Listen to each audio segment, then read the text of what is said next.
What up, pilots? I'm going to be updating my manual engine controls videos.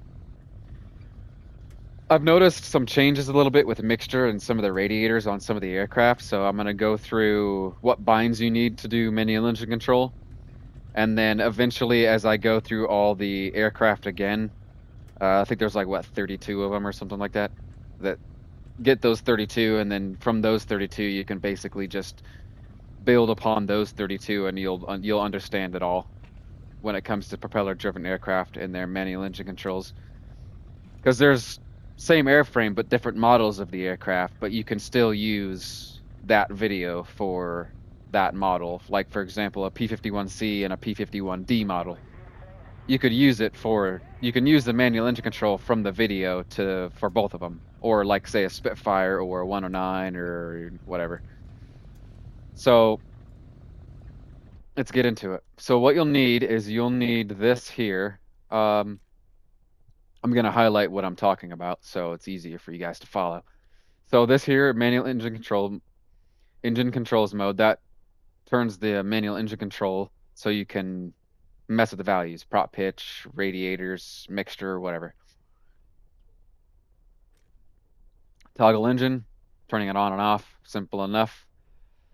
You could also toggle your engine when you're coming in on somebody in a boom zoom, and you can keep toggling your engine off to where they don't hear you coming at them from above, just so they don't hear an engine and go, "What is that?" and then start looking around. It's also a good idea to toggle your engine off anyways when you're in a dive in props, depending on what prop you're in, because sometimes they will wing rip. Your wings will blow off, especially if you're in a yak or an earlier zero or something like that, or you'll compress a lot, so you don't want to gain too much speed in a dive, depending on the situation, of course. Mixture. That's the fuel air mixture. In War Thunder, it's modeled by power at altitude, which I guess is kind of the way it works in real life too. It's just a little different. Anyway, I'm not gonna get into all the flight models and the way aircraft engines work, and inline engines, radial engines, how many pistons, the climb rate, the fuel consumption. I'm not gonna get into that stuff. I'm just gonna do basic stuff for the basics to be able to get a little better at War Thunder. That's literally, or get a little better at dogfighting and playing the game. That's literally it. I just do basic stuff, help people out.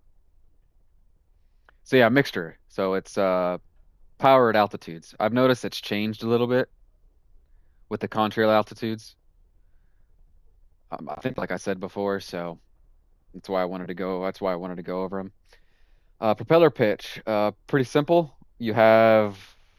You pitch your blades one way or another way. So one way is towards the air, the incoming air or the incoming wind, to where your propeller blades aren't scooping the air pulling you and pulling you forward, causing the propulsion, or pushing if it's a push prop configuration, whatever. Which is a fine pitch is towards the air where it's not scooping.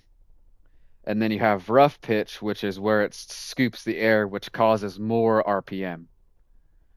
It's making your engine go. It's your propeller is grabbing air, so it's causing more friction, more RPMs. Your engine is revving more. Toggle auto prop pitch, that's just toggling your prop pitch on and off. Some aircraft have an automatic option, some don't. Once you've already toggled your manual engine control.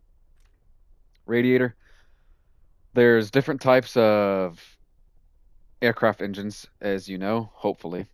There's inline engine, which is water cooled, and then there's radial engine, which is air cooled.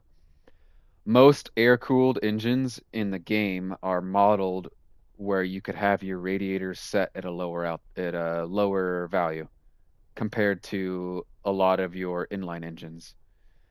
And depending on the aircraft, if the aircraft has the Meredith effect, which is mostly just the P-51, the Yak series, and I think that's about it. I can't remember if the 109 is modeled with the Meredith effect. I do not think it is. I don't think the Spitfire is either. I think it's just the Yak series and the Mustang series. Pretty sure. There is other aircraft that have the Meredith effect, like obviously the Mustang, notorious for it. It was known for it. It was built around it. The Yak series, the 109, the Spitfire, C202, C205, and the G55 and the Key 61, like the all those aircraft I just named have the Meredith effect to some degree. Some more than others, of course. Like some of them, like they have the Meredith effect, but it's like so minuscule that it's not even worth modeling in the game. Like say a Key 61. So minuscule you don't even notice. Anyways, yeah, so I believe the Yak and the P-51 are the only two aircraft series in the game that actually have it modeled. So, but yeah, as a rule of thumb, if you're an air-cooled engine or a radial, you want your radiator set to at a lower level. If it's an water-cooled, you want it to be a little higher. You also want to take into effect how much drag your radiator scoop is, your radiator intake is causing. So, all right, and then you got oil radiator. It's the oil. I mean, like I said, I'm not going to get into all the whole stuff about everything. Toggling the radiators, basically toggling them on and off. Turbocharger. So turbocharger, I think there's like a couple attack aircraft, a couple bombers, and then of course the Thunderbolt has the turbochargers. I'm not exactly sure what bombers or attackers have turbochargers. All I know is that the Thunderbolt has it because I fly fighters. I don't fly bombers, or I don't really fly attackers much either, or strike aircraft either. I'm mainly a fighter guy, so when I get to the Thunderbolt videos again, when I go through the list of aircraft again, like two or three within the next, couple days or a week or so, slowly updated as time goes by. I'll go over the turbocharger, but turbocharger is a turbocharger. Better performance at higher altitude. There you go. That's pretty much it. Automatic control, that's turning your automatic turbocharger on or off. Supercharger, same thing. Some aircraft have gear-driven superchargers, so they don't even have it to where you can actually change your gear in your supercharger for the supercharger. Like for example, the Mustang, the P-51D series Mustangs, it's got a gear-driven supercharger, so there's no need. Like other aircraft, like say a Corsair or a Hellcat, for example, have supercharger where you can change the gear. Magneto positions, you don't need those.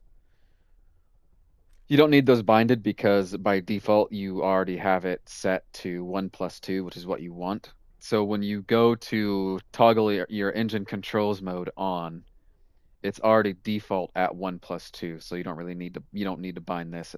Save a couple buttons. Trust me. Toggle prop feathering. It's similar to propeller pitch where it brings your props straight ahead to where they're not biting. The P-63, the P-38 have that. So when I get to those aircraft as I go along the line through the list, I will talk about that. Toggle extinguisher. Toggling your extinguisher, and I don't think much props have that. And then since I only fly fighters, I have first engine and second engine. If you fly bombers or attackers, you might want to bind the third and fourth. And then, of course, the only aircraft that has six engines is the BV-238. So, but I only fly fighters, so I got first engine and second engine. That's it. So that's what you need binded. All that right there. So there you go.